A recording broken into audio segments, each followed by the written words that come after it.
स्वागत है आपका। मैं हूं आपके साथ नेहा दुबे। दिल्ली के पूर्व मुख्यमंत्री और आम आदमी पार्टी के प्रमुख अरविंद केजरीवाल ने बीजेपी पर बड़ा आरोप लगाया है। केजरीवाल ने कहा है कि बीजेपी दिल्ली में पूर्वांचली समाज के वोट कटवाने की साजिश कर रही है।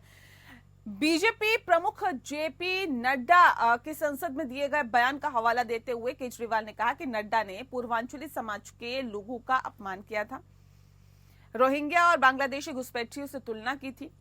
अरविंद केजरीवाल ने प्रेस कॉन्फ्रेंस करते हुए आरोप लगाया कि बीजेपी अध्यक्ष जेपी नड्डा ने खुलेआम सदन के अंदर कबूल किया कि बीजेपी कार्यकर्ता रोहिंग्या, बांग्लादेशी और पूर्वांचली वोटर यानी कि पूर्वांचली लोगों के नाम वोटर लिस्ट से कटवा रहे हैं और हम इसकी निंदा करते हैं। ये बीजेपी की सोची समझी साजिश है। साथ ही साथ जिन लोगों ने 30 से 40 सालों से दिल्ली में रहकर दिल्ली को बनाने का काम कर रहे हैं, उन्हें बीजेपी रोहिंग्या और बांग्लादेशी कह रही है। उन्होंने आगे कहा कि दिल्ली में पूर्वांचली लोगों का नाम कटवाकर उनकी नागरिकता छीनी जा रही है, उनसे भारत में रहने का अधिकार छीना जा रहा है।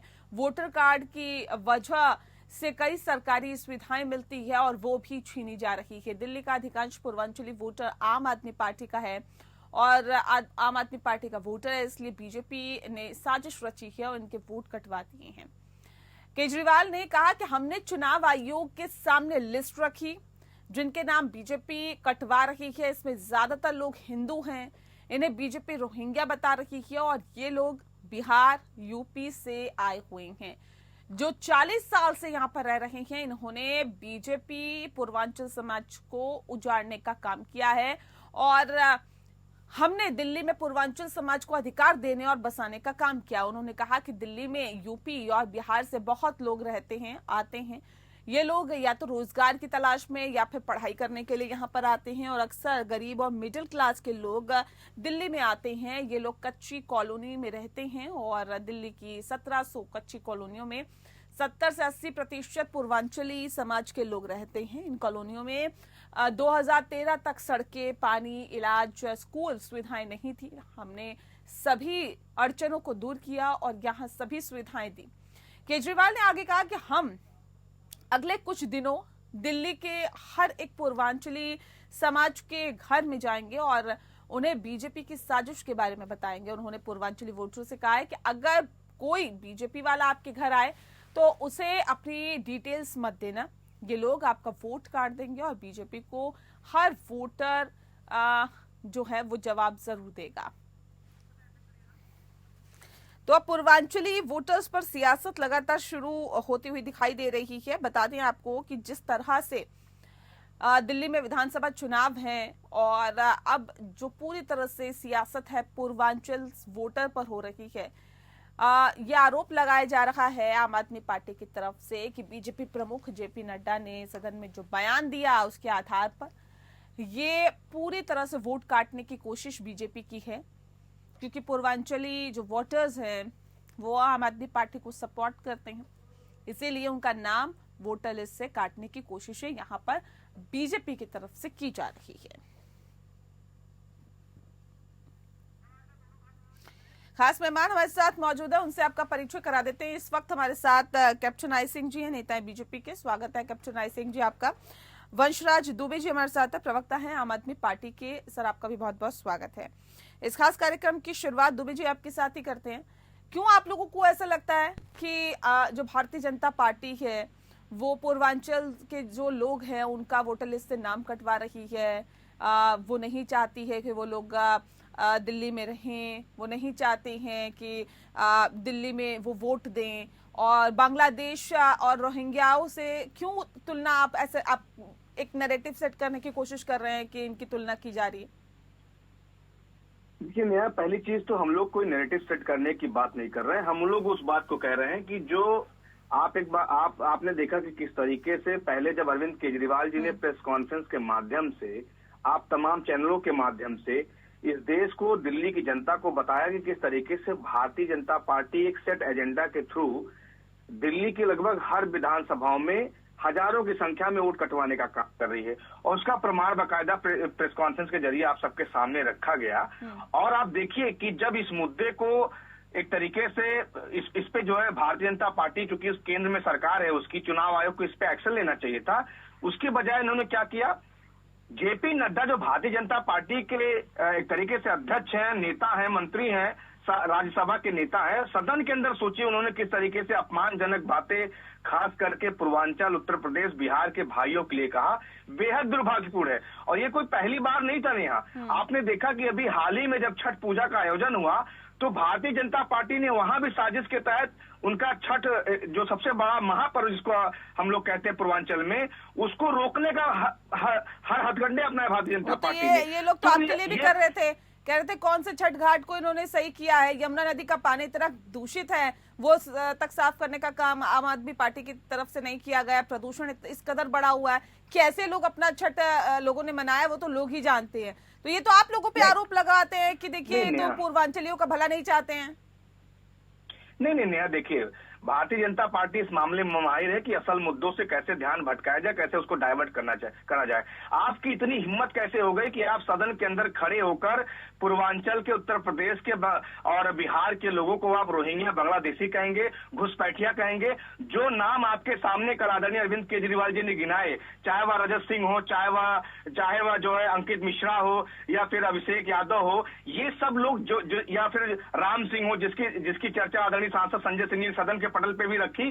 तो भारतीय जनता पार्टी यह स्पष्ट करे कि यादव, मिश्रा, सिंह, ये सारे लोग क्या बांग्लादेशी हैं, क्या घुसपैठिया हैं। यानी उत्तर प्रदेश पूर्वांचल के जो लोग दिल्ली में पिछले 40 वर्षों से रह रहे हैं, जिन्होंने अपने खून पसीने से दिल्ली को सींचा है, दिल्ली को बनाया है, दिल्ली में टैक्स दे रहे हैं, आज भारतीय जनता पार्टी नए नए फरमान लाकर उनको कहीं न कहीं बर्बाद करने का प्रयास कर रही है।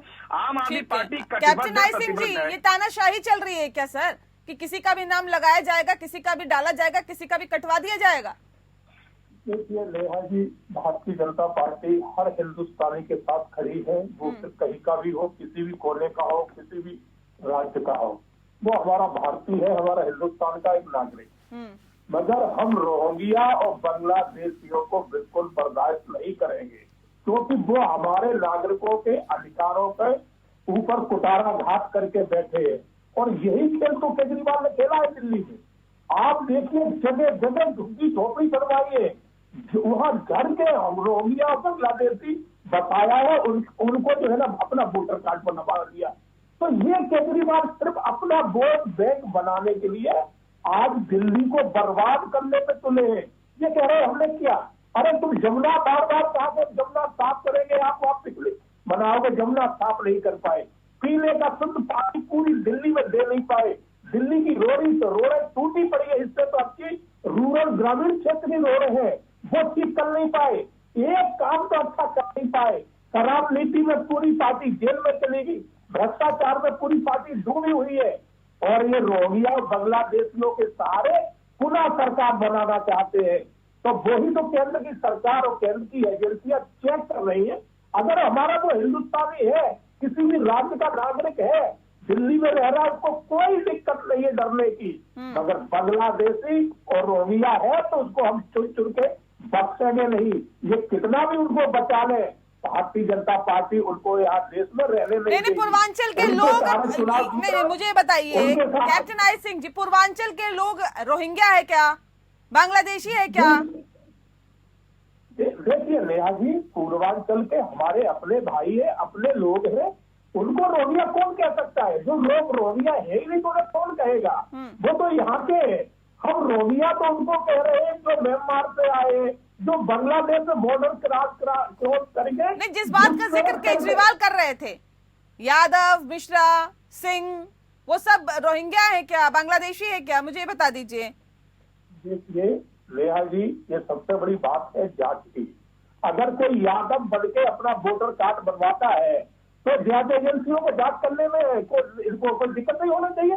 अरे अगर यादव है तो जरूर हिंदुस्तान का होगा, कि कहीं ना कहीं एक दो पीढ़ियां जरूर रह रही होंगी।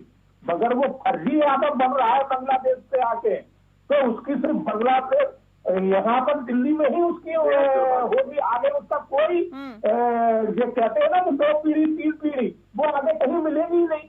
तो डर इनको ये है, यादव और ये सिंह कोई बांग्लादेशी नहीं हो सकते। ठीक है दुबे जी, जल्दी जवाब दीजिए। ठीक है, मैं आ रही हूँ कैप्टन आई सिंह जी, आ रही हूँ। एक तो बहुत आपत्तिजनक बातें इन्होंने अभी कही कि यादव हो, सिंह हो, फर्जी आईडी कार्ड बना के रह रहा होगा। इसका मतलब आज उत्तर प्रदेश, बिहार और पूर्वांचल के रहने वाले जितने भी यादव हैं, जितने भी मिश्रा हैं, जितने भी तिवारी हैं, जितने भी देवरे हैं, जितने भी ठाकुर हैं, वो सारे फर्जी वोटर आईडी कार्ड बना के दिल्ली में रह रहे हैं। अभी उनकी 4 पुस्तें दिल्ली में रह रही है। भारतीय जनता पार्टी के प्रवक्ता, भारतीय जनता पार्टी के प्रवक्ता आपके चैनल पे इस बात को बखूबी नकल कर रहे हैं कि वो फर्जी आईडी बना के रह रहे हैं। उन्होंने बोला ये जांच का विषय है ना। नहीं वंशराज दुबे जी, उन्होंने बोला कि ये देखिए जांच का विषय है। ऐसा ये तो दूध का दूध पानी का पानी होना चाहिए ना, कि ऐसा तो नहीं है कि फर्जी कार्ड बना के रह रहे हो, ऐसा तो नहीं होना चाहिए ना। नेहा जी, आप 1 मिनट मेरी बात सुन लीजिए। बांग्लादेशी रोहिंग्या घुसपैठिए दिल्ली में अगर हैं, हाँ। तो भारतीय जनता पार्टी की सरकार केंद्र में है, बॉर्डर की सुरक्षा भारतीय जनता पार्टी के पास में है, सीमा की सुरक्षा भारतीय जनता पार्टी के साथ में है। और आप सोचिए, नहीं आप लोग एक सेकंड ऐसे मत करिए ना कैप्टन आई सिंह जी, प्लीज। नहीं, आप लोग कह रहे हैं ना दुबे जी कि वो 30 से 40 सालों से रह रहे हैं, तो 30 से 40 साल पहले क्या भारतीय जनता पार्टी की सरकार थी? अगर वो 30 से 40 सुनिए 30 से 40 सालों से अगर वो रह रहे हैं तो किसकी सरकार में आए? उसके लिए भी क्या भारतीय जनता पार्टी की सरकार दोषी है? अगर वो आ गए हैं तो उनकी जांच करना, दूध का दूध पानी का पानी करना, ये किसकी जिम्मेदारी है सर? कौन करेगा? और किया जा रहा है तो फिर उस पर आपत्ति क्यों? नहीं नेहा जी, देखिए 40 साल से 50 साल से पूर्वांचल, उत्तर प्रदेश, बिहार के लोगों की बात हम लोग कर रहे हैं कि 40 साल से वो रह रहे हैं। मैं कह रही हूँ बांग्लादेशी हैं सर, जांच तो होनी चाहिए ना, जांच तो होनी चाहिए ना दुबे जी। हम कहाँ कह रहे हैं जांच ना हो, लेकिन भारतीय जनता पार्टी का कार्यकर्ता एक विधानसभा में 11 हजार लोग का नाम दे रहा है वोट कटवाने के लिए, और जब उस पर क्रॉस चेक हो रहा है, जब आपका मीडिया चैनल जाके वहाँ पे पता कर रहा है, पता चला वो लोग वहाँ पे मौजूद है, वो लोग रहने वाले हैं, वो कोई उत्तर प्रदेश का था, कोई बिहार का था, कोई पूर्वांचल का था,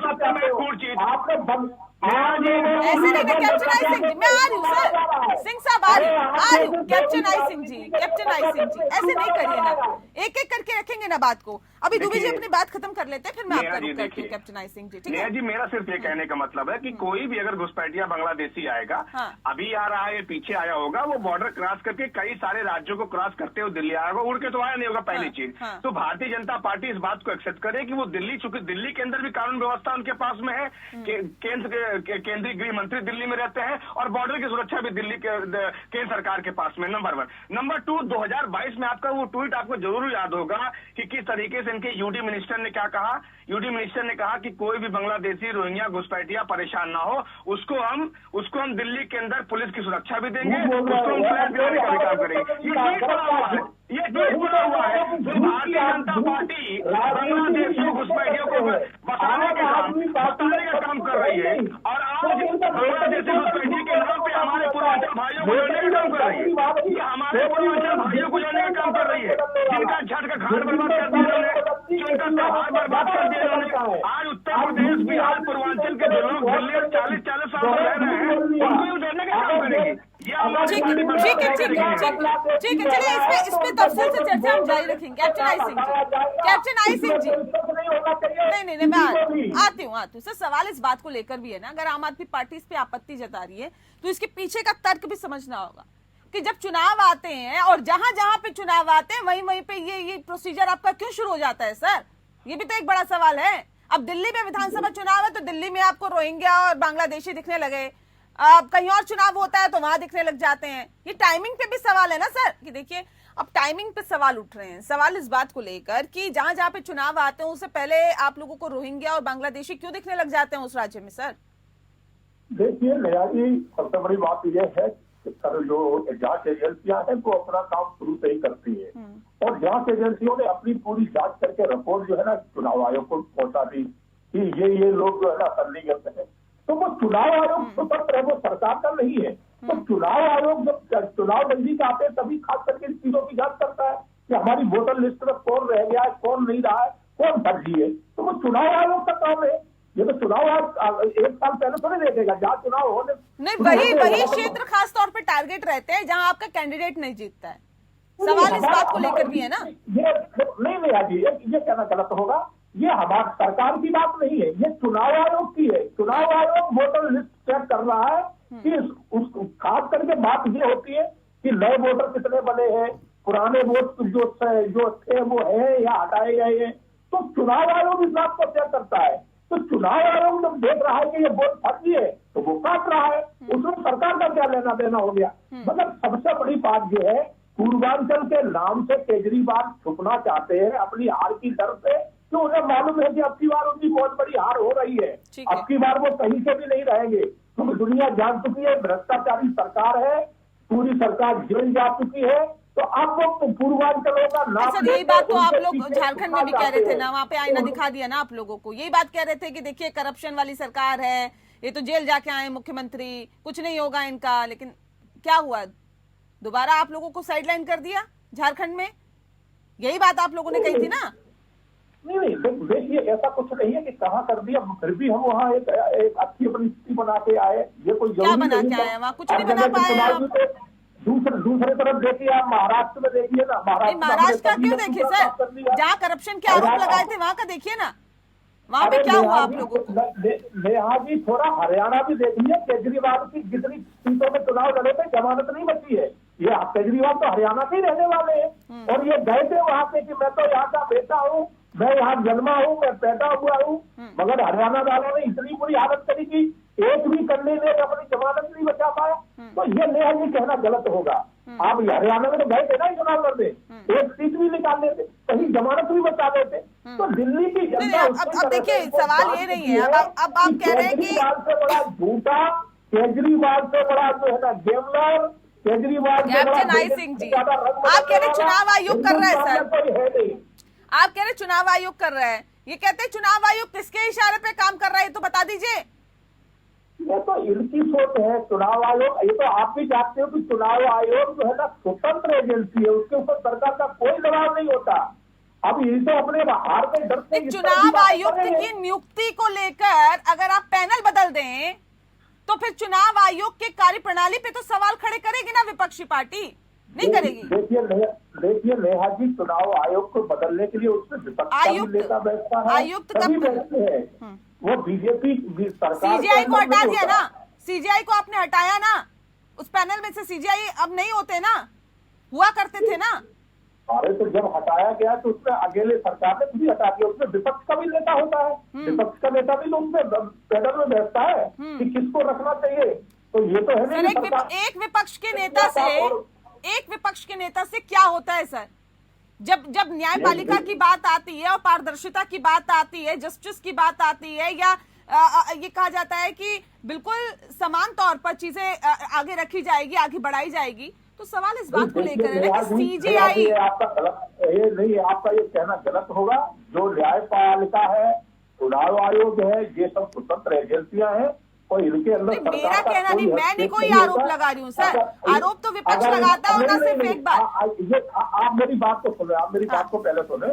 अगर न्यायपालिका अगर सरकार के अंदर काम कर रही होती तो केजरीवाल तो जेल से कभी आई नहीं, ये बात हमने नहीं कही, हमने ये बात नहीं कही है कि न्यायपालिका सरकार के अंडर काम कर रही है, हम बिल्कुल नहीं कह रहे, हम बिल्कुल नहीं कह रहे, हम बिल्कुल नहीं, हम कह रहे हैं कि जो नहीं हमने नहीं, सुनिए ना कैप्टन आई सिंह जी, आप समझ नहीं पा रहे हैं ना, आप मुझे बोलने नहीं दे रहे, बोलिए। अच्छा बोलिए, केजरीवाल का पक्ष रख रही है, बोलिए। आप केजरीवाल से समर्थन में खड़ी हो गई। सर मैं क्यों रखूंगी, केजरीवाल की प्रवक्ता थोड़ी ना हूं मैं। आप मेरी बात आप केजरीवाल से अगर आपको बहुत बड़ा पैसा मिल रहा है तो आप उनकी बात करिए, मगर मुझे तो अपनी बात कहने दीजिए। सर बेकार के आरोप मत लगाइए ना सर, ये बेकार के आरोप मत लगाइए। केजरीवाल से आपको बहुत बड़ी मोटी रकम मिल रही है तो आप करिए बात, मना नहीं कर रहा हूँ। अब मैं आपसे सवाल नहीं पूछूंगी, आम आदमी पार्टी से पूछ लूंगी तो वो बोल देंगे मुझे मोटी रकम मिल रही है, मुझे कहाँ से मोटी रकम मिल रही है, छोड़ दीजिए ना सर। आपने मुझे बुलाया है तो बोलने का मौका दीजिए, आप बोलिए, गलत तरीके से आप प्रिटेंड कर रहे हैं ना, बोलिए, मुद्दे की बात करिए सर, वक्त जाया करने का कोई मतलब नहीं, मुद्दे की बात करिए, बताइए। क्या बात करेंगे तुम? आप बोलने ही नहीं दे रही हो। आप मैं दो शब्द बोलता हूँ, आप सामने से मैं दो शब्द बोलता हूँ। चलिए कोई बात नहीं, आप नहीं कुछ बोलना चाहते, कोई बात नहीं। वंशराज दुबे जी, मैं ये कह रहा हूँ, अगर आपका चार्जर केजरीवाल ने खरीद लिया है। अरे सर आप कैसी बातें कर रहे हैं कैप्टन आई सिंह जी? अगर आप अपनी पार्टी को ठीक से रिप्रेजेंट नहीं कर पा रहे हैं, वो मेरी गलती नहीं है ना सर। मैं तो निष्पक्ष तौर पे सवाल पूछ रही हूँ। बात को काट रही हो, मेरी बात को क्यों काट रही हो आप? जो मेरा काम है मैं कर रही हूँ, आपका जो काम है आप करिए ना। अगर मुझे टोकना है तो मेरी बात तो हो जाने दो। सुनिए कैप्टन आई सिंह जी, सुनिए, आप सुनिए, अब बात को सुनिए। इनकी आवाज थोड़ा बंद कर दीजिए। मैं पीसीआर से अनुरोध करूंगी, आवाज थोड़ा बंद करिए। अब आप सुनिए थोड़ा सा ध्यान से सुनिए। हमें किससे कौन सी रकम मिल रही है, कौन सी रकम नहीं मिल रही है, ये आप नहीं कहेंगे सर, ठीक है? आप कोई नहीं होते ये कहने वाले कि किससे कौन सी रकम मिल रही है। और बेकार के अनगढ़ आरोप मत लगाइए आप लोग हमारे ऊपर। हम निष्पक्ष तौर पे सवाल पूछते हैं और पूछते रहेंगे, काम है हमारा, पत्रकारिता कर रहे हैं हम। आपसे सवाल नहीं पूछेंगे, सत्ता में बैठे हैं आप लोग। आपकी आवाज हम तक नहीं पहुंच पा रही। मैं दुबे जी का रुख कर लेती हूं। दुबे जी, अब सवाल इस बात को लेकर है, देखिए जिस तरह के ये आरोप लग रहे हैं, आप लोग बार बार ये कहते रहते हैं कि चुनाव आयोग निष्पक्ष तौर पे काम नहीं कर रहे। कह रहे निष्पक्ष तौर पे काम कर रहे हैं। आप जब करता है तब भी आप लोगों को दिक्कत होती है, नहीं करता तब भी दिक्कत होती है आप लोगों को। तो कहीं तो संतुष्टि होगी ना आप लोगों को। देखिए नेहा जी, दो मुद्दे हैं। जो एक तो अभी आपने नया मुद्दा बताया चुनाव आयोग का। पहली चीज तो मैं आपको बताऊं कि दिल्ली जो देश की राजधानी है, यहाँ उत्तर प्रदेश, बिहार, पूर्वांचल के बड़ी संख्या में लोग एक सपना लेकर आते हैं। अरविंद केजरीवाल जी की एक तरफ सरकार पिछले 10-12 साल से चल रही है, जिसने उनके सपने को साकार करने का काम किया, उनकी मदद करने का काम किया।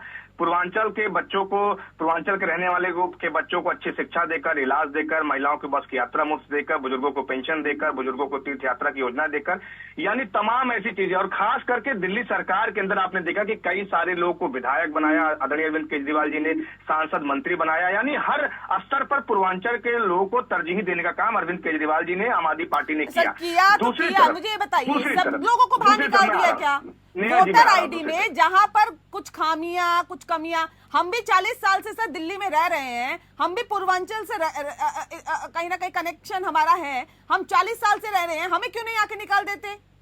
मैं वही कह रहा हूँ, इसी चेतावनी के साथ, इसी हिदायत के साथ कल आदरणीय अरविंद केजरीवाल जी ने प्रेस कॉन्फ्रेंस की कि भारतीय जनता पार्टी अब एक नए फरमान के जरिए जो आज पास हुआ है कि ये पूर्वांचल, उत्तर प्रदेश, बिहार के जो 40 सालों से लोग यहाँ रह रहे हैं, उनकी नागरिकता छीनना चाहती है कि उनके बच्चे पढ़े ना, जो उन्होंने अपनी मेहनत से उनका घर बनाया, वो घर करना चाहते हैं कि जी ऐसा होना है, ऐसा होना है, ऐसा होना, और ऐसा ही हो रहा है। ऐसा नहीं होता ना सर। अरे सुन तो लीजिए मेरी बात। जब जेपी नड्डा सदन के अंदर इस बात को कह रहे हैं कि जिनके भी वोट काटे जा रहे हैं वो दरअसल सब रोहिंग्या है, बांग्लादेशी है, घुसपैठिया है, वही बातें अभी भारतीय जनता पार्टी का प्रवक्ता आपके चैनल पे एक्सेप्ट कर रहा है। वही उसी बात को हम लोग बहुत मजबूती के साथ कह रहे हैं कि भारतीय जनता पार्टी जिन जिन लोगों का नाम काट रही है वो दरअसल पूर्वांचल के लोग हैं, वो उत्तर प्रदेश के लोग हैं, बिहार के लोग हैं। और भारतीय जनता पार्टी एक साजिश के तहत उनको, उनकी नागरिकता दिल्ली से छीनना चाहती है, उनके घरों को उजाड़ना चाहती है, उनके बच्चों को अशिक्षित रखना चाहती है। क्योंकि आपने देखा गुजरात के अंदर कैसे मार मार के पूर्वांचल के लोगों को भगाया गया। भारतीय जनता पार्टी की सरकार के नेताओं ने गुजरात के अंदर, महाराष्ट्र के अंदर सभी को तो बाहर नहीं निकाल दिया जा रहा। कहीं पे कुछ खामियां, कुछ कमियां लग रही है, वहां चुनाव आयोग की तरफ से जांच होगी और जांच को आगे बढ़ाया जाएगा। दूध का दूध, पानी का पानी हो जाएगा। और जो सही है, नहीं जो सही है वो सही रहेगा, गलत तो नहीं साबित किया। चुनाव आयोग अगर स्वतंत्रता के साथ काम कर रहा था नेहा जी, आपने उत्तर प्रदेश के अंदर देखा, उत्तर प्रदेश के अंदर कैसे चुनाव टाल दिए गए क्योंकि नरेंद्र मोदी का इशारा था। एक पर्व के नाम पर चुनाव टल गया उत्तर प्रदेश के अंदर विधानसभा का, जबकि उससे बड़ा पर्व छठ पर्व था, उस समय नहीं वो मुद्दा नहीं बना। तो भारतीय जनता पार्टी के इशारे पर ही चुनाव आयोग काम करता है। अभी आप देखिएगा कि जब नई नई योजनाएं इनको लॉन्च करनी होती है तो चुनाव आयोग को जो भारतीय जनता पार्टी की तरफ से कार्यालय, देखिए दिल्ली वासियों ने देखा आपने क्या काम किया, क्या काम नहीं किया, भारतीय जनता पार्टी क्या कर रही है, क्या नहीं कर रही है। और सिर्फ ये मुद्दे बहुत कम मुझे लगता है तरजीह देती है जनता, वो मुद्दे बहुत ज्यादा इंपॉर्टेंट होते हैं जिससे वो सीधे तौर पर जनता लाभान्वित होती है। अगर उनको लाभ मिला होगा या नहीं मिला होगा वो देश की जनता, खासतौर पर दिल्ली की जनता जानती है, समझती है। बहुत शुक्रिया आप सभी का हमारे साथ इस खास चर्चा में शामिल होने के लिए। खास पेशकश में फिलहाल इतना ही। नमस्कार।